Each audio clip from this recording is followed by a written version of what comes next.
सबसे ज्यादा विदेशी कर्ज लेने वाले प्रधानमंत्री।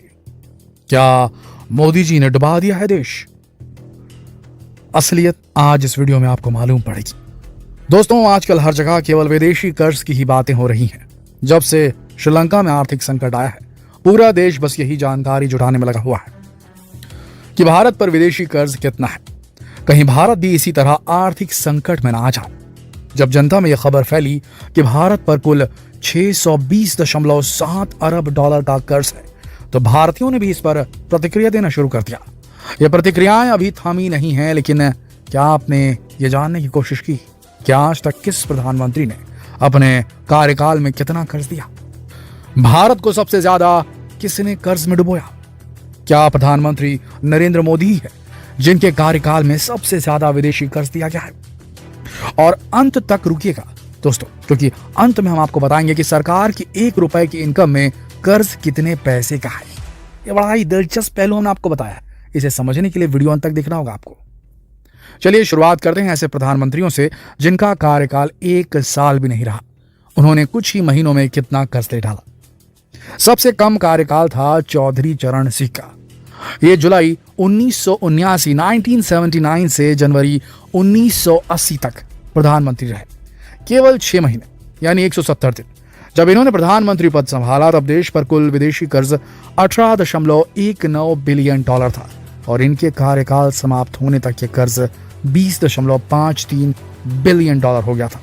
यानी इन्होंने कुल 2.53 बिलियन डॉलर का कर्ज लिया था। यह आंकड़ा हमने केवल आपको एक अंदाजा लगाने के लिए बताया है कि मात्र 6 महीने में जब इतना कर्ज लिया गया, तो लंबे समय तक प्रधानमंत्री पद पर रहने वालों से आप कितना कर्ज एक्सपेक्ट करते हैं। चलिए अब आपको शुरू से समझाते हैं, मगर उससे पहले कमेंट में लिख डालिए कि आपको क्या लगता है किसने सबसे ज्यादा कर्ज लिया होगा, ताकि वीडियो के अंत में आपको मालूम हो सके कि आपकी सोच सही है या गलत। दोस्तों, भारत के पहले 4 प्रधानमंत्रियों ने कितना विदेशी कर्ज लिया, इसके बारे में जो आंकड़े हैं वो हर जगह अलग अलग है। इसलिए हम भारत की 5वीं प्रधानमंत्री इंदिरा गांधी से शुरुआत कर देते हैं।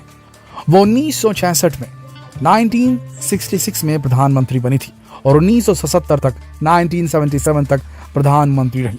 इस दौरान उन्होंने कुल 7 बिलियन डॉलर का कर्ज लिया था, यानी लगभग 2130 करोड़। इसके बाद मार्च 1977 से जुलाई 1979 तक प्रधानमंत्री पद पर कार्यरत थे मोरारजी देसाई।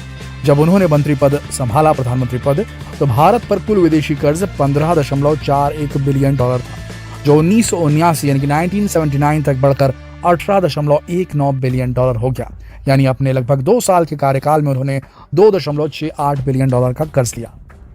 मतलब उन्होंने इस मामले में इंदिरा गांधी को भी पीछे छोड़ दिया। अरे भाई जरा रुकिए, इंदिरा गांधी को कहाँ पीछे छोड़ा उन्होंने? इसके बाद यानी कि जब ये इन्होंने पद छोड़ा अपना, तो उसके बाद इंदिरा जी फिर से प्रधानमंत्री बने। 1980 से 1984 तक वो प्रधानमंत्री पद पर रहीं। 1980 में विदेशी कर्ज था 20.53 बिलियन डॉलर, लेकिन 1984 में कर्ज हो गया 32.76 बिलियन डॉलर, यानी लगभग 12 मिलियन डॉलर की बढ़ोतरी हुई थी विदेशी कर्ज की भारत पर इंदिरा गांधी जी के लास्ट जो उनका जो टेन्योर था उस दौरान। इनकी मौत के बाद अक्टूबर 1984 में प्रधानमंत्री पद पर आए राजीव गांधी, जो दिसंबर 1989 तक 1989 तक प्रधानमंत्री पद पर रहे। इन्होंने तो कर्ज लेने में पिछले प्रधानमंत्रियों को भी माफ कर दिया। जब ये प्रधानमंत्री पद पर आए, तो भारत पर कुल विदेशी कर्ज था 32.76 बिलियन डॉलर, जो 1984 में बढ़कर 80.72 बिलियन डॉलर हो गया था। यानी इन्होंने दोगुने से भी ज्यादा विदेशी कर्ज ले डाला। इन्होंने लगभग 48 बिलियन डॉलर का विदेशी कर्ज दिया। अरे आप अपनी जगह पर ही है ना, कहीं सुनकर जमीन तो नहीं खिसक गए? जब आप सबसे ज्यादा विदेशी कर्ज सुनेंगे तब तक तो बैठे ही रहिए, तो ये कुछ भी नहीं है। 1999 में भारत के प्रधानमंत्री बने विश्वनाथ प्रताप सिंह, जो नवंबर 1990 तक इस पद पर है। 1989 में विदेशी कर्ज था 80.72 बिलियन डॉलर 1989 में, जो नवंबर 1990 तक बढ़कर 83.6 बिलियन डॉलर हो गया। इन्होंने अपने 11 महीने के कार्यकाल में 3 बिलियन डॉलर का कर्ज लिया था, यानी 21,000 करोड़ का कर्ज। इसके बाद काफी कम समय के लिए जो प्रधानमंत्री रहे वो थे चंद्रशेखर, जो केवल 223 दिन के लिए प्रधानमंत्री पद पर रहे। इन्होंने केवल 223 दिन में 1.25 बिलियन डॉलर का विदेशी कर्ज लिया था, यानी 8,750 करोड़। इनके बाद प्रधानमंत्री पद को संभाला पीवी नरसिम्हा राव ने। यह जून 1991 से मई 1996 तक प्रधानमंत्री पद पर रहे। 1991 में भारत पर कुल विदेशी कर्ज था 84.85 बिलियन डॉलर, जो 1996 में 93.97 बिलियन डॉलर हो गया था। वैसे इसके बाद केवल 10 महीने के प्रधानमंत्री बने थे HD देवेगौड़ा। ये जून 1996 से अप्रैल 1997 तक इस पद पर कार्यरत थे, केवल 324 दिन के लिए। इन्होंने अपने कार्यकाल में केवल 0.36 बिलियन डॉलर का कर्ज लिया था, यानी 2,520 करोड़ का। इनके बाद केवल 11 माह के लिए प्रधानमंत्री पद पर कार्यरत थे इंद्र कुमार गुजराल, अप्रैल 1997 से मार्च 1998 तक, केवल 332 दिन के लिए। लेकिन कर्ज के मामले में इन्होंने लंबी छलांग मारी। इन्होंने केवल 332 दिनों में 4.24 बिलियन डॉलर का कर्ज लिया था, यानी 26,890 करोड़ का विदेशी कर्ज। इसके बाद अगले 6 साल के लिए अटल बिहारी वाजपेयी जी प्रधानमंत्री बने। वैसे तो अटल जी 1996 में भी 16 दिनों के प्रधानमंत्री बने थे, लेकिन ये समय बहुत कम था। मगर माना जाता है कि 1998 से मई 2004 तक प्रधानमंत्री पद पर रहकर अटल बिहारी जी ने सिखाया कि प्रधानमंत्री पद कैसे संभाला जाता है। मगर कर्ज लेने के मामले में ये भी पीछे नहीं थे। 1998 में भारत पर विदेशी कर्ज जो था वो कुल था 98.33 बिलियन डॉलर, जो 2004 तक 123.64 बिलियन डॉलर यानी कि 1,77,000 करोड़ से भी ज्यादा हो चुका। दोस्तों अब आप सुनिए महानता की कहानी। इनकी महानता के ऊपर, इनके कार्यों के ऊपर किताबें लिखी गई, मूवी बनाई गई, लेकिन इनके विदेशी कर्ज की सीमा सुनकर आप भी सोचेंगे कि क्यों यार, आखिर क्यों इन्हें महान PM का टैग दिया जाए, महान अर्थशास्त्री का टैग दिया जाए। खैर, अगर आपको इससे क्यों का जवाब मालूम है तो आप कमेंट में बता दीजिएगा। दोस्तों मई 2004 में प्रधानमंत्री पद पर आए डॉक्टर मनमोहन सिंह। उस समय भारत पर विदेशी कर्ज था 123.64 बिलियन डॉलर। भाई इनके कार्यकाल तो अलग अलग बताने पड़ेंगे, क्या करें, कर्ज इतना लिया इन्होंने। अपने 2004 से 2009 तक के कार्यकाल में इन्होंने कर्ज के लिए 133 बिलियन डॉलर का, यानी इंदिरा गांधी से लेकर अटल बिहारी वाजपेयी तक देश में जितना कुल विदेशी कर्ज लिया गया था उससे भी ज्यादा कर्ज इन्होंने 5 सालों में ले डाला। अभी तो और सुनिए, अभी खत्म नहीं हुआ है। सन 2009 में ये फिर से भारत के प्रधानमंत्री बन गए।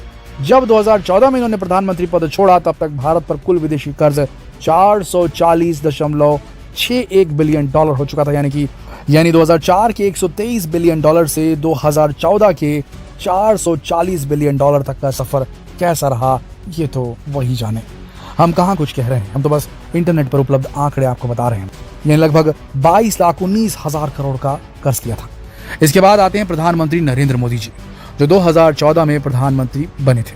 सन 2014 में भारत पर 440.61 बिलियन डॉलर का विदेशी कर्ज था, जो आज 2022 में 620 बिलियन डॉलर हो चुका है। इन्होंने अपने पहले कार्यकाल में 120 बिलियन डॉलर का कर्ज लिया था। 2019 में भारत पर कुल कर्ज 560 बिलियन डॉलर था। अब इनका दूसरा कार्यकाल चल रहा है। 2014 से अब तक की लगभग 180 बिलियन डॉलर का विदेशी कर्ज ले चुके हैं। कहा यह जा रहा है कि मोदी जी ने ही देश को इतने कर्ज में डुबोया है। अब आंकड़े आपके सामने हैं, आप खुद ही हिसाब लगाकर बताइए कि किसने भारत को कितने कर्ज में डुबोया है। दोस्तों जैसा कि हमने वीडियो की शुरुआत में बताया था कि हम बताएंगे कि सरकार की 1 रुपए की कमाई में कितना कर्ज है। फरवरी में मोदी सरकार ने अपनी आय और खर्च का ब्यौरा देते हुए बताया था कि सरकार की 1 रुपए की आय में 35 पैसा कर्ज का है और 20 पैसा ब्याज का भुगतान करने में चला जाता है। बचते 45 पैसे हैं, उसी में देश चलाना है, उसी में डेवलपमेंट करना है, उसी में रोजगार उत्पन्न करना है, उसी में देश को आगे लेके जाना है। कितना मुश्किल है सोचिए। दोस्तों ये सब आंकड़े हमने खुद नहीं बनाए हैं, ये सभी इंटरनेट पर उपलब्ध जानकारियों, सूचनाओं और खबरों से एकत्रित किए गए हैं। दोस्तों इस पूरी चर्चा में आपकी क्या राय है, क्या लगता है आपको, आपका क्या कहना है, कमेंट सेक्शन में जरूर लिखें। कल फिर मिलते एक और दिलचस्प वीडियो में, तब तक के लिए आप सबका इस वीडियो के अंत तक बनने के लिए दिल की गहराइयों से धन्यवाद।